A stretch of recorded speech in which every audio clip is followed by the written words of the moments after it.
Hafsa Ali Osman was just 13 when she was married off by her father to a man who paid $100.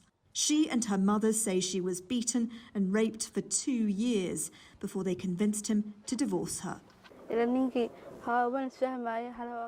My husband would go out to search for some food, then he would return home empty-handed and beat me,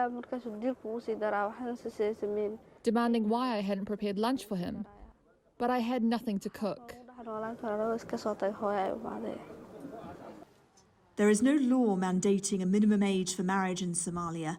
A bill introduced in Parliament this month by a presidential ally caused a wave of criticism from lawmakers when they realised it would legalise marriage at puberty, which could be as early as 10 for some girls.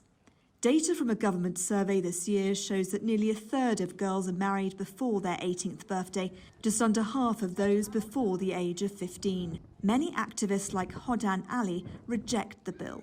This bill, which will be applied in this country, which will affect the most vulnerable and the most poor, right? And the men and women who are passing this bill, rest assured, if anything happens, they will not be subjected to this bill, right? Some of the people who are working on this, their children live in a safe country where the rights of their children are protected.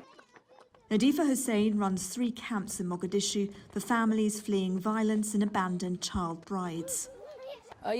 Most of the women and girls here were married at 13, and perhaps by 20 they are divorced with 4 or 5 children. The man divorces her or beats her. He eats lunch in town and comes back with a full stomach. He wants supper, but the mother and kids are crying, hungry. They have no one to feed them. That's how the violence and beating begins.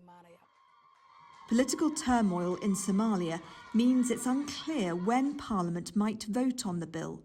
Deputy Speaker Abdi Weli Mudi, who presented the bill, did not return calls seeking comment, but told lawmakers it had been reviewed by clerics and, quote, "This bill is the correct one based on Islam."